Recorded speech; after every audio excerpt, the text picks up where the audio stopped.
Jadi perkenalkan, nama saya Gilbert Turangan, saya dari kelompok 2 dengan tema pembahasan penelitian yaitu pengaruh TikTok di kalangan remaja. Jadi untuk kesan dan pesan saya, saya sangat merasa bangga, saya sangat merasa senang karena apa yang sudah kami usahakan, apa yang sudah kami laksanakan itu boleh kami presentasikan tadi, walaupun memang banyak kekurangan, tapi kami yakin bahwa ketika kami mampu untuk berdiri di depan situ, kami sudah mampu untuk menunjukkan bahwa kualitas diri, walaupun masih seorang remaja, kami sudah mampu menunjukkan kepada dunia bahwa kami mampu. Dan pesan saya, semoga ke depan karya ilmiah ini tetap berlanjut dan juga karya ilmiah ini boleh dikembangkan agar supaya ke depan pada saat kuliah kami yang masih duduk di bangku SMP boleh dipermudah dengan adanya karya ilmiah.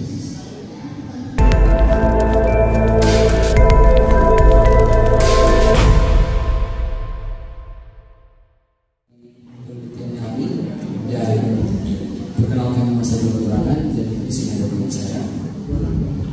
Perkenalkan, nama saya Kasyaw Dulu. Perkenalkan, nama saya Erik Purwin. Perkenalkan, nama saya Sofian Berbagi. Dan perkenalkan, nama saya Ismail Lagi. Baik, saat ini kami dari kelompok 2 akan mempresentasikan hasil penelitian kami dengan tema penggunaan TikTok bagi kalangan remaja.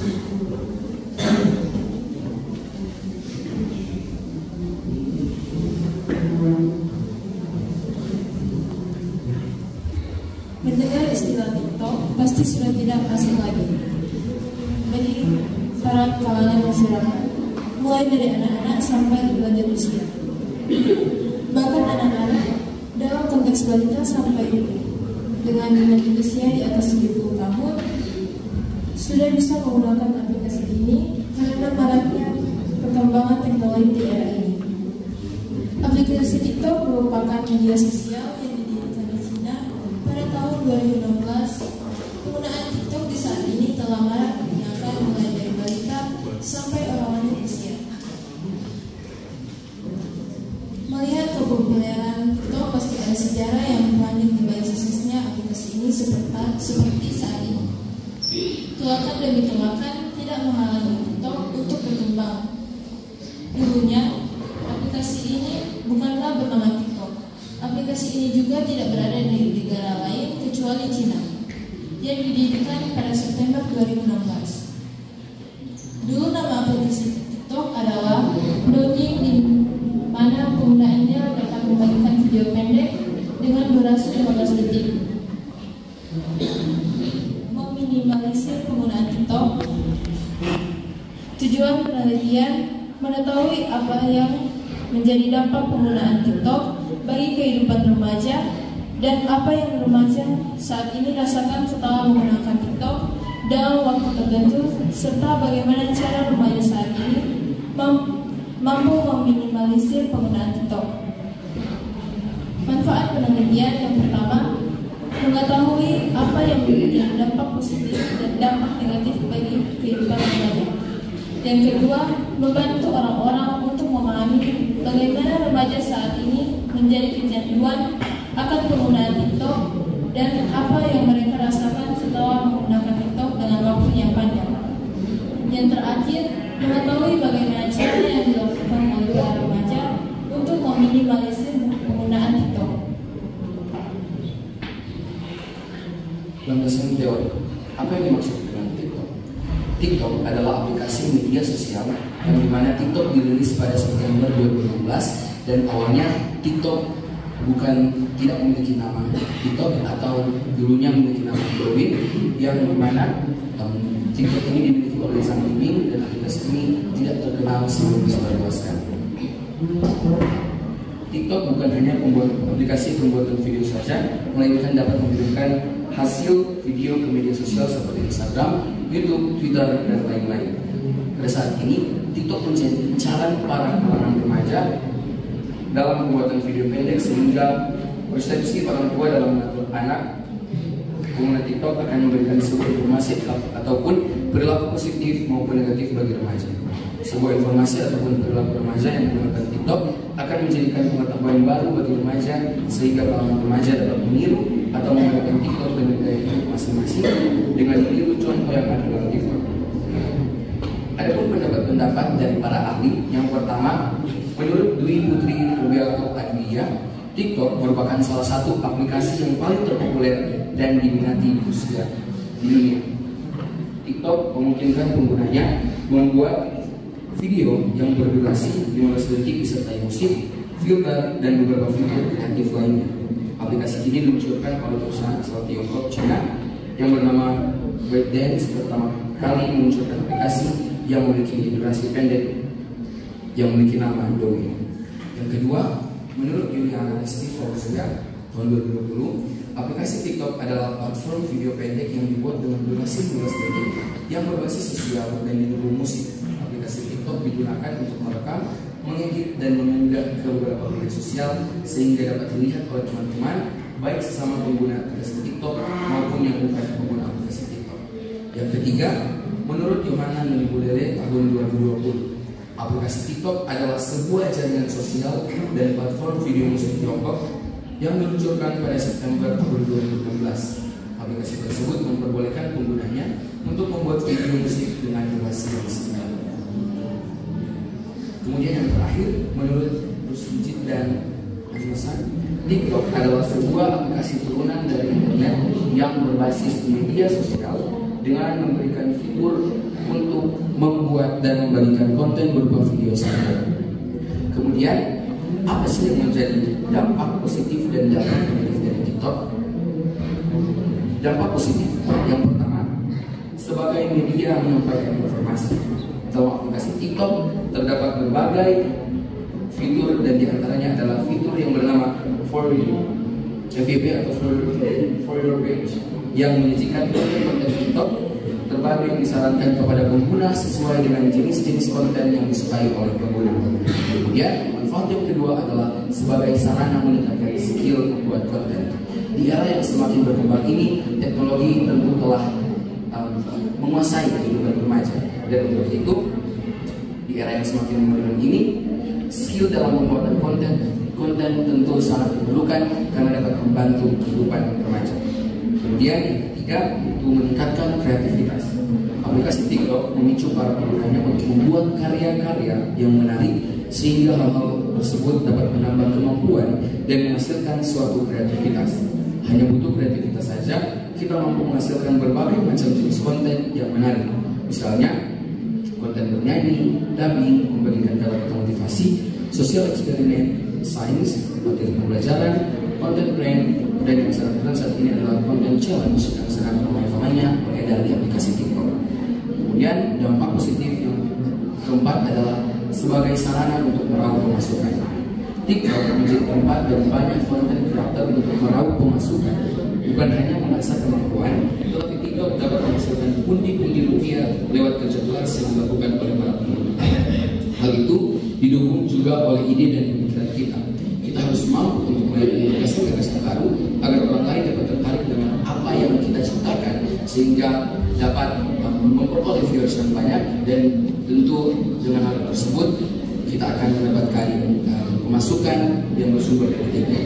Dan yang terakhir, dampak positif penggunaan TikTok di kalangan umum itu melatih kemampuan bicara di depan umum atau public speaking. TikTok dapat digunakan untuk membuat konten yang berfungsi untuk menyampaikan opini pribadi terkait topik atau isu yang sedang ramai diperbincangkan, dan mereka dapat melatih kemampuan berbicara di depan umum lewat berbicara di video yang mereka buat sendiri.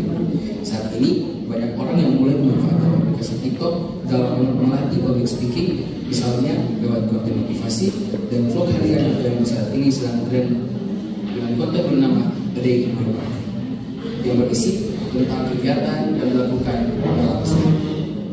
Kemudian, seringkali penggunaan TikTok menyita waktu remaja saat ini, sehingga waktu yang ada seharusnya dapat dimanfaatkan dengan baik, malahan hanya tersita untuk membuka TikTok dan membuat remaja-remaja saat ini menjadi kurang dalam pergaulan dengan orang lain yang ada di sekitar kita.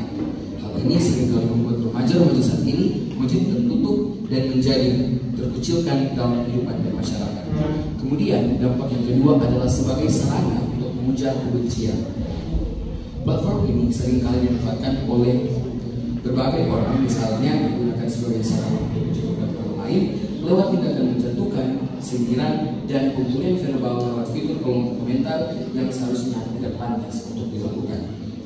Kemudian dampak negatif yang ketiga adalah terjadi pelecehan virtual.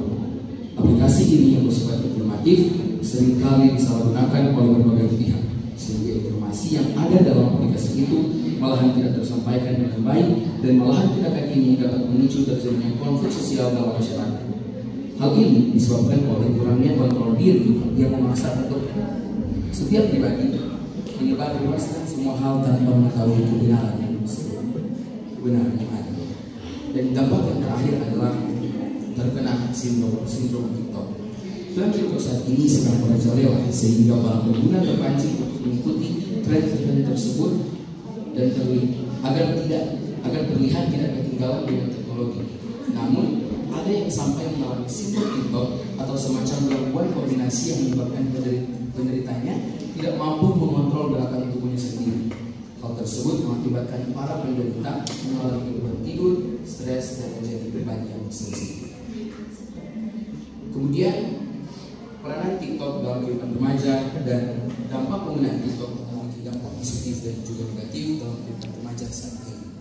Penggunaan TikTok bagi kalangan remaja tergantung pada bagaimana para remaja menggunakan aplikasi TikTok.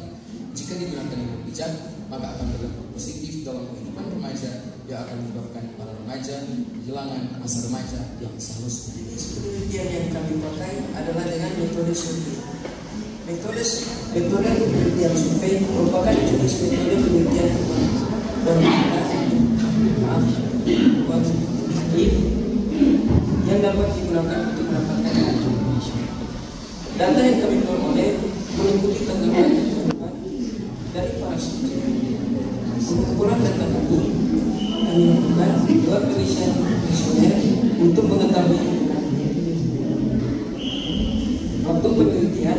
Penelitian lewat kuesioner dibuat dan dibagikan pada tanggal 10 Maret 2023 dan respon akan kami terima selama 10 hari ke depan, yaitu 20 Maret 2023. Setelah itu kami langsung menganalisa hasil dari kuesioner itu dan langsung mendapatkan hasil tanggapan para subjek yang disebut.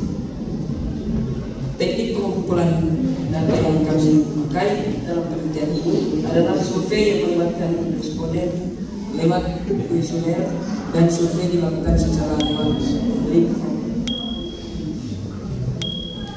Jumlah responden dalam pengumpulan dalam penelitian kami memiliki 15 responden yang telah kami pilih sebagai sesama remaja yang berasal dari